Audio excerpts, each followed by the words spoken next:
שתי אלטרנטיבות, דירה ממוצעת בכפר סבא ב2 מיליון שקל מושכרת 5,000, או 3 דירות באתונה שמושכרות נטו 10,000 שקל. בואו נפרק את העסקה. דירה ממוצעת בכפר סבא תושכר 5,000 שקל, למה? כי זאת מדרגת המס הכי נמוכה, סביב ה-5,100, 5,200, 5,400, עד ששם יש שיפוץ, מתי שיתפוצץ איזשהו צינור בדירה, שיפוץ בכפר סבא 150, 200 אלף שקל. באתונה, מדינה באיחוד האירופי, התל אביב של יוון, שוק משכנתאות פורח עם פוטנציאל אדיר שלא קיים בישראל, ומדרגת מיסוי הכי נמוכה בעולם, 15% מס. זה המס שתשלמו סך הכל בעסקה.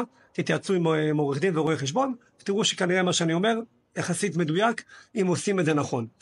מה העסקה שאני מציע לכם? תיפטרו מדירות ממוצעות, דוגמה פתח תקווה, כפר סבא, דירות שעולות סביב 1,800,000, 2,200,000, ותקנו 3 דירות במקום עם פוטנציאל אדיר. כרגע, מי שמוצא לדירת 3 חדרים באתונה, מרועטת, משופצת, אני מזכיר את הדירה הזאת תוך שבוע, בלא פחות מ-1,500 יורו בחודש.